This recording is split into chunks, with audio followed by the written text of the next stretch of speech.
6 years ago, a group of like-minded individuals met semi-regularly at the home of Wayne Flan, longtime local ski patroller and the man behind the popular Wayne Flan Avalanche blog, to discuss a dream of Flan's. Flan, a strong advocate of safety in the mountains for decades, envisioned Whistler hosting a world-class avalanche awareness conference promoting the things he was most passionate about.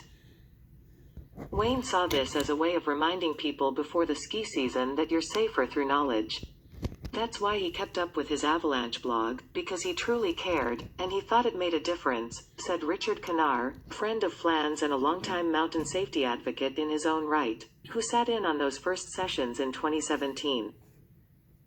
Which it did, because for many of us, you wouldn't go skiing in the morning without reading Wayne's blog, and for us that knew him personally, we'd see him at the end of the ski day, and he'd be talking about tomorrow. Despite a robust presentation and the potential for federal funding to the tune of $250,000, the Avalanche Awareness Whistler, a 2W conference and trade show, never got off the ground. With Flan's passing on September 21st at the age of 68, some of those involved in the original efforts see a revitalized A2W as a fitting legacy for the beloved safety advocate. I believe that if everybody was able to see what Wayne's vision was, and that there was indeed a blueprint for a legacy like this, then we could very well pull it off, and it could literally be, and I'm not kidding, the most important event in Whistler each year, Canar said. Go, Wayne, Go! There are many recurring themes that arise when talking to Flan's friends. His blog, of course, which became something of a daily meditation for skiers in the Whistler area, as well as his overall passion for safety in the mountains. But the most common refrain you'll hear is how fast he was on skis. The phrase, "Go, Wayne, go," was repeated so much it evolved into Flan's nickname, Wango. That's all you ever saw skiing with him, was his back, recalled Daryl Bowie, who was also a part of the A2W Corps back in 2017. In terms of being a guide, he's very responsible, and that gave a lot of confidence to anybody that was working with him. That confidence extended to all of Flan's professional endeavors, whether as a safety director on film shoots involving helicopters, or consulting on powerline repairs. He was really familiar with choppers, Bowie said. He loved powder, he loved skiing, he loved his family. He was great. Originally from Campbellton, NB, Flan moved to Whistler in the fall of 1979, where he worked as a ski instructor and coach before shifting to ski patrol in 1983. When Richard Wynn started as a patroller on Blackcomb in 1989, Flan was the mountain's avalanche forecaster. He was just very passionate, he loved to ski. He loved to share his knowledge, Wynn said. He was a big part of search and rescue in Whistler, he worked for the ambulance service, he worked in film, but I think he just really liked ski patrolling. Flan's love of patrolling likely stemmed from the multifaceted challenges the job presents, Wynn said. Patrolling encompasses a whole lot of different things, including, of course, trying to keep people safe to begin with, and then helping people when they need it, and that encompasses avalanche control and explosives and helicopters, and being out in the environment, Wynn said. Flan was also passionate about the weather, which he incorporated into his daily blog posts. He was a good friend, and he was good fun, Wynn said. He had an aspect of him that may have appeared chaotic to people, but he was a real academic thinker, and he moved quickly. Everything he did fast, and he was a man of many, many words. Assessing risk. For the past 12 years, the Wayne Flan Avalanche blog provided the perfect outlet for a man of such extensive local knowledge, and Flan's devotion to it was evident to all who knew him. Kathy Jewett was a ski patroller on Whistler when Blackcomb opened in 1980, and would cross to the dark side to take laps with Flan and her other patroller compatriots. She recalled one instance during a patrol exchange when she ended up on a chairlift with Flan.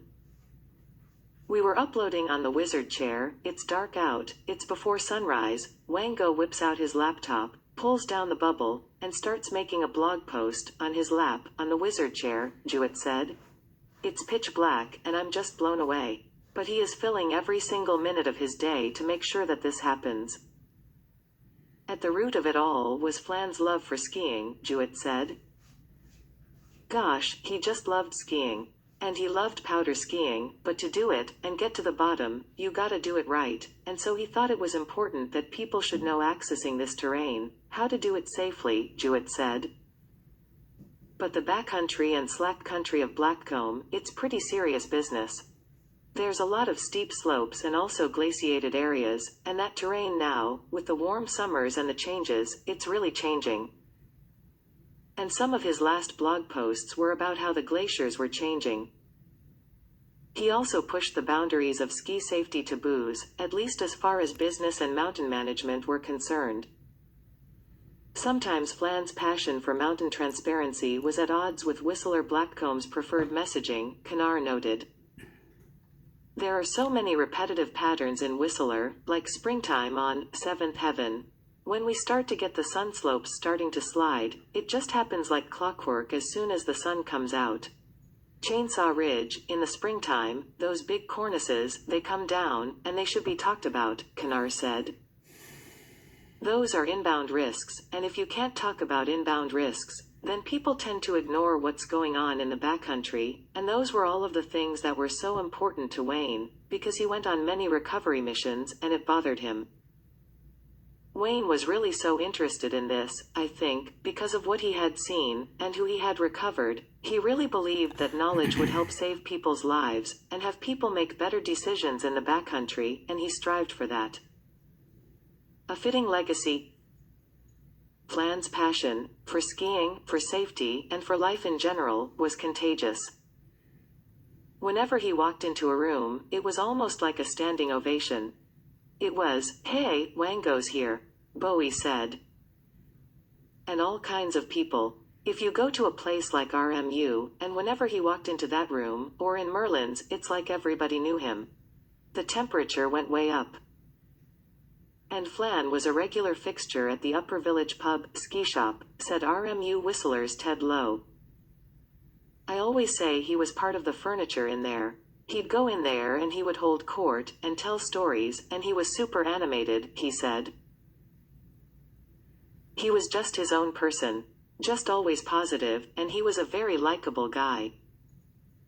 Lowe has offered up RMU as a location for A2W, though proponents are thinking bigger, the Fairmont, or even the Whistler Conference Center. I don't think RMU is the proper location, but anything I can do to help those guys out, I'm willing to help them out, Lowe said.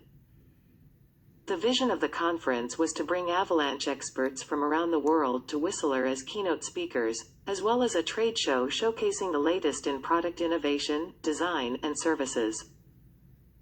The work done in 2017, which includes a robust pitch document, complete with a budget overview, potential speakers, a PowerPoint presentation and even a letter of support from Avalanche Canada, is still relevant. Everybody we talk to says, "Yeah, it's a great idea, it's a great concept," Bowie said. But it is still very much a concept. Proponents will need to line up a venue, sponsors, and funding before they set to planning in earnest.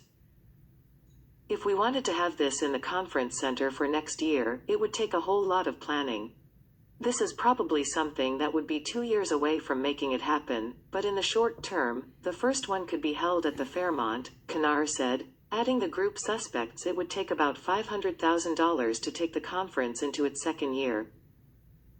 The hope is that, before long, it would be self-sustaining. It's amazing, listening to the tributes not only from Avalanche Canada, but the leading search and rescue groups in the country. Wayne affected everybody, Kanar said. We would like those that are affected by Wayne, that know him, love him, or for those that are just absolutely caught up in his story, to know that this is his wish, his legacy, and we can make it happen collectively. Flan leaves behind his 4 children, Evan, Rhiannon, Cody and Shira. In lieu of flowers, the family asks that donations be made to the Whistler Community Services Society or Whistler Search and Rescue. A celebration of life is planned for early December, to coincide with the annual Scotch party Flan has held for the past 40 years. Date and time to be determined.